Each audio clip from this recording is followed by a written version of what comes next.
Olá, pessoal! Na videoaula dessa semana, nós vamos aprender mais sobre as funções da membrana plasmática. Vamos lá? A membrana plasmática ela vai ser essa estrutura que faz a delimitação ali da célula, do meio intracelular, ou seja, o meio dentro da célula, do meio extracelular, aquilo que tem fora. E aí, devido a essa característica dessa membrana plasmática, ela vai ter algumas funções. E aí, a principal delas é justamente isso que eu acabei de falar.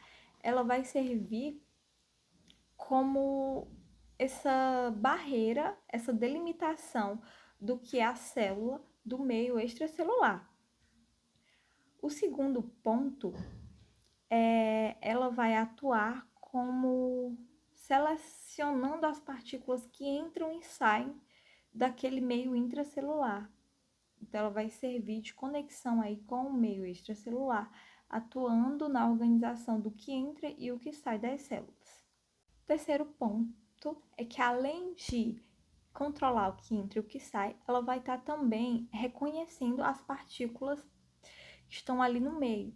Aquela membrana ela vai ter outras moléculas atreladas a ela, e essas moléculas vão permitir com que haja o reconhecimento de outras partículas e que a célula possa reagir ao que está acontecendo à sua volta.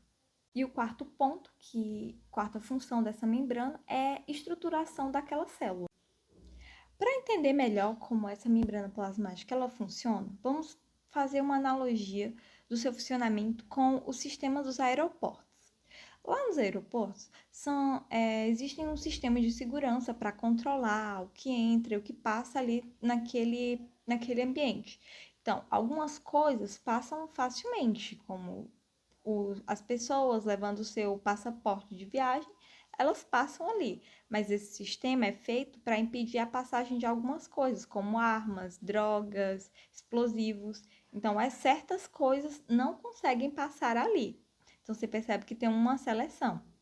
E também, as coisas que podem passar com diferentes níveis de facilidade. Por exemplo, os funcionários do aeroporto, eles vão passar ali livremente. Eles têm um passe especial para transitar naquele ambiente. As pessoas que estão viajando, os passageiros, eles normalmente enfrentam filas longas e fazem esse passe, esse deslocamento ali de uma forma mais lenta. Fazendo essa analogia com a função da membrana plasmática, fazendo essa associação entre o exemplo citado e a membrana plasmática, nós temos que há uma seleção aí das partículas que entram. Então, você faz analogia com o que pode não transitar ali no aeroporto. E, em decorrência, a forma como as pessoas transitam com a facilidade, nós vamos ter essas partículas transitando pela membrana plasmática em diferentes formas de transportes. E o principal deles é o transporte passivo. O transporte passivo, ele ocorre a favor do gradiente de concentração. Então, a tendência é que vá do meio mais concentrado para o meio menos concentrado. E muitas partículas atravessam a membrana por esse meio sem gastos de energia. No processo de difusão, que seria esse transporte passivo sem gasto de energia, como eu falei, uma substância vai de um meio mais concentrado para o meio menos concentrado, até elas atingirem ali um equilíbrio de concentração. Você pode pensar, por exemplo, se uma pessoa está num local, numa sala, abrir ali um vidro, um frasco que contém amônia, as partículas de amônia inicialmente liberadas ali no ar, elas inicialmente vão estar mais concentradas naquela região onde o frasco foi aberto.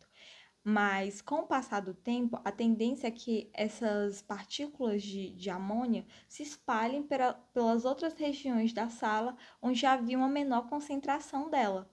Então, a tendência é que, com o passar do tempo, essa sala tenha uma homogeneidade nessa concentração de amônia.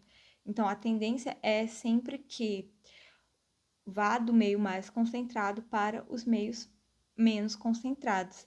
Falando aí de transporte passivo, sem gasto de energia. Um exemplo de como esses transportes eles atuam diariamente nos organismos é se você pensar numa planta que você deixar ali sem regar por alguns dias. Quando você voltar, provavelmente aquela planta vai estar murcha. Isso acontece porque a água que estava ali nas células, ela tende a sair. Ele vai perder água para o meio externo. Isso acontece por pressões que acontecem, pressões internas.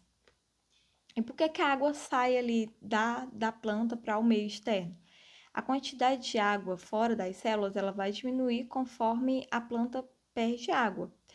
No entanto, a quantidade de íons e outras partículas ela vai permanecer no espaço exterior às células.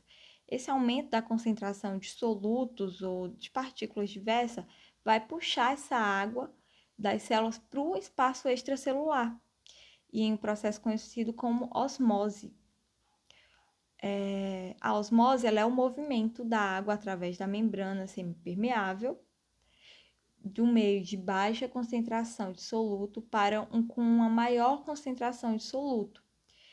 De primeira pode parecer estranho, já que geralmente a gente tem uma difusão facilitada, onde a gente vai do meio menos concentrado do meio mais concentrado para o meio concentrado, e aqui na osmose acontece o contrário, é do meio menos concentrado para o mais concentrado. A osmose ela é fundamental em vários processos biológicos e frequentemente ocorre ao mesmo tempo que os solutos eles se difundem ou são transportados. E aqui vamos examinar com maior detalhes como a osmose funciona, além do seu papel no equilíbrio hídrico das células. Para entender melhor, vamos pensar em dois compartimentos com água. Se os dois compartimentos ali com águas delimitados eles não tiverem adição de nenhum soluto, a probabilidade de deslocamento ali vai estar na mesma, eles vão manter uma igualdade. Mas ao adicionar soluto em um desses compartimentos, a tendência é que a água vá de um compartimento para o outro, do compartimento sem soluto para o compartimento com soluto. Independente dos mecanismos exatos envolvidos, o ponto principal é que quanto maior o soluto contido na água, menos apta a atravessar a membrana de um compartimento adjacente ela será. Isso resulta em um fluxo de água de regiões de baixa concentração para um de regiões com maior concentração de soluto. Então, se a célula ela for colocada em uma solução hipertônica, a água sairá da célula e ela encolherá. E já se for um ambiente isotônico, não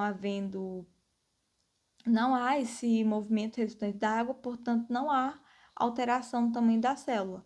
Agora, quando ela é colocada no meio hipotônico, a água vai entrar ali na célula, inchando ela até ela explodir, estourar. No caso da célula vegetal, no entanto, uma solução hipotônica extracelular ela é ideal. A membrana plasmática só pode expandir até o limite da parede celular, que é rígida. Assim, a célula não vai estourar ou sofrer esse processo. E, de fato, o citoplasma em plantas é geralmente um pouco hipertônico em relação ao meio extracelular. Então, a água vai entrar na célula até sua pressão interna impedir o fluxo adicional. Aí mantém esse equilíbrio de águas e solutos, que é muito importante para a saúde da planta. E se a planta não é regada, o fluxo extracelular se torna isotônico ou hipertônico, fazendo com que a água deixe as células da planta. Isso resulta nessa perda dessa pressão e que provavelmente você já viu aí acontecer quando alguma plantinha murcha. Então, sobre as condições hipertônicas, a membrana celular pode se deslocar da parede e comprimir o citoplasma em um estado chamado de plasmólise. como eu citei antes, o transporte ativo ele vai acontecer contra o gradiente de concentração, ou seja, vai haver o gasto de energia para ele acontecer. E um caso bem famoso e bastante estudado é a bomba de sódio e potássio, no qual o sódio ele vai ser transportado para fora das células e o potássio para dentro das células por meio de um transporte ativo utilizando o ATP como fonte de energia para esse transporte acontecer. Então, vai haver ali concentração de Na+ fora da célula e uma maior concentração de K+ dentro das células. Essa foi a videoaula dessa semana, explicando aí mais ou menos como que a célula faz essa seleção das partículas e como essas partículas vão poder estar atravessando e quando elas vão poder estar atravessando essa membrana. Então, o link para o questionário dessa semana vai estar aqui na descrição do vídeo, então vocês acessem, respondem as questões e esperem o vídeo de resolução das questões para vocês acompanharem e entenderem melhor o conteúdo.